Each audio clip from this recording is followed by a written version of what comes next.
Hi, today we're going to talk about how to manage serial numbers in OpenBOM.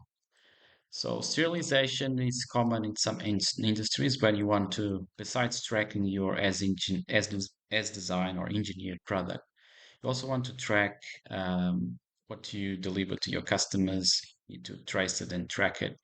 So you can give it a serial number. In some industries, just on the top assembly. Others, it needs to drill down to other components. For example, PCBs, they will need to have their own serial number. So let's see how we can do this with OpenWOP. So we can do both, either just the top level or other sub levels.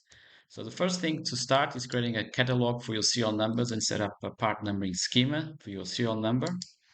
So here you can easily add new serials just by adding new items, and you have the next item available, and you can easily copy paste existing products to record new serialization, new serial numbers. So you can easily track costs and changes between delivering one or different products.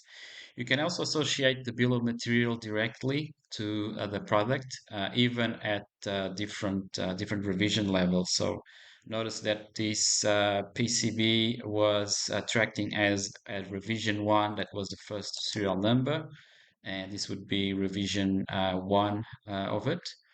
Uh, and then you could be tracking on another serial number later on with revision two. So you can fully create associative structures that are also revision specific to control your different serial numbers. So how does this work? So you can either just link the BOM reference, that will be the simplest approach, or you can use the copy BOM commands to then make a copy of your existing as design bill material, and then from there, give it to the next serial number generated. So you can easily add a new serial number, and then this would be the number for you to set up on your copied bill of material.